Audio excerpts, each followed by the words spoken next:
جب عبادت سکون دینے لگے تو سمجھ جاؤ کہ اللہ تم سے راضی ہے۔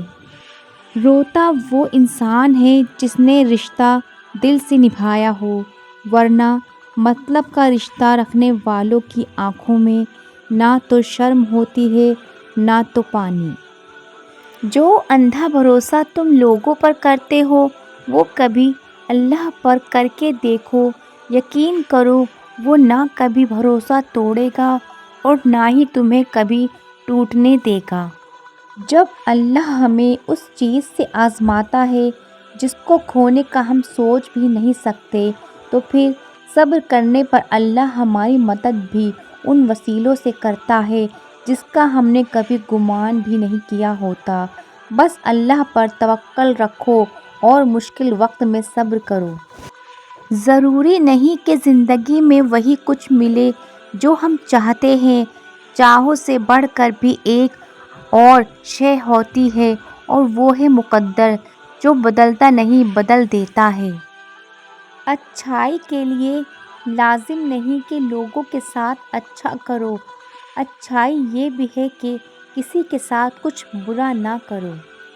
وقت اور سمجھ ایک ساتھ خوش قسمت لوگوں کو ملتے ہیں۔ وقت پر اکثر سمجھ نہیں آتی اور سمجھ آنے تک وقت نہیں ملتا۔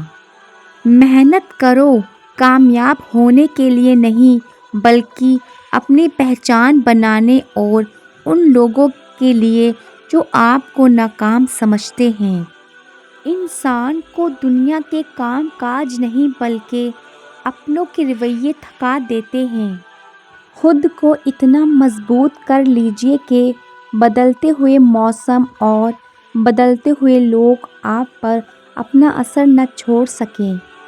انسان اگر ثابت قدم ہو تو راستے خود بخود بن جاتے ہیں۔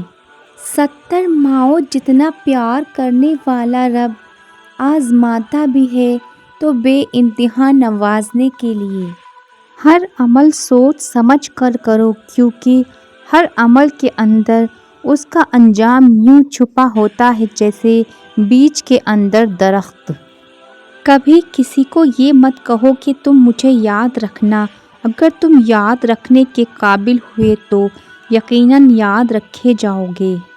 زندگی میں ایک بات ہمیشہ یاد رکھیے، مکھن لگانے والوں کے ہاتھوں میں ہمیشہ چاقو ہوتا ہے۔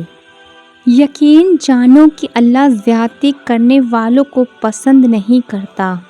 حضرت علی نے فرمایا، کپڑے، شکل اور زبان ہمیشہ جھوٹ بولتی ہے، انسان کی اصلیت وقت آنے پر پتہ چلتی ہے۔ بہترین انسان عمل سے پہچانا جاتا ہے، کیونکہ اچھی باتیں تو دیواروں پر بھی لکھی ہوتی ہیں۔ اللہ فرماتا ہے، میں بہتری سے پہلے دیری کرتا ہوں اور میں انہی کو آزماتا ہوں جنہیں میں پسند کرتا ہوں۔ اللہ نے عورت کو ایسا مقام دیا ہے کہ کسی کی زینت، کسی کی عزت، کسی کی بہن اور کسی کے لیے رحمت ہے۔ ہر لکھی ہوئی بات کو ہر پڑھنے والا نہیں سمجھ سکتا، کیونکہ لکھنے والا احساس لکھتا ہے اور پڑھنے والا صرف الفاظ پڑھتا ہے۔ آپ کے اخلاق کی قدر بھی لوگ اس وقت کریں گے جب آپ کے پاس دولت اور طاقت ہو۔ غریب کتنا ہی خوش اخلاق ہو، لوگ اس کے اخلاق کو اس کی مجبوری سمجھتے ہیں۔ کچھ درد معاف تو کیے جا سکتے ہیں مگر بھلائے نہیں جا سکتے، اور انہیں دینے والا انسان جب بھی سامنے آتا ہے وہ زخم نئے سرے سے ہرے ہونے لگتے ہیں۔ شاید یہی وجہ ہے کہ دل سے اتر جانے والوں کو معاف تو کیا جا سکتا ہے مگر دوبارہ اپنایا نہیں جا سکتا۔ اس باپ کے سامنے کبھی اکڑ کر مت چلو جس کی انگلی پکڑ کر تم نے چلنا سیکھا ہے۔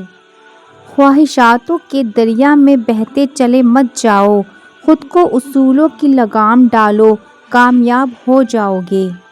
نازک مزاج ہونے سے لے کر تلخ مزاج ہونے تک کا سفر آپ سوچ بھی نہیں سکتے کتنا تکلیف دہ ہوتا ہے۔ کبھی فائدہ اٹھا کر تھک جاؤ تو تو اپنی گری ہوئی سوچ بھی اٹھا لینا۔ درود پاک پڑھنے والا انسان ایک ہی راستے پر چلے گا اور وہ ہے جنت کا راستہ۔ اے اللہ میرے ان گناہوں کو بخش دے جو میری دعائیں قبول نہیں ہونے دیتے۔ کم کھانے میں صحت ہے، کم بولنے میں سمجھداری ہے اور کم سونا عبادت ہے۔ حضرت عمر فاروق رضی اللہ تعالیٰ عنہ۔ منہ میں زبان تو سبھی رکھتے ہیں مگر کمال وہ کرتے ہیں جو اسے سنبھال کر رکھتے ہیں۔ بازار سے سب کچھ مل جاتا ہے لیکن ماں جیسی جنت اور باپ جیسا سایہ نہیں ملتا۔ ہر بار قصور تربیت کا نہیں ہوتا، بعض اوقات کچھ رنگ صحبت کے بھی چڑھ جاتے ہیں۔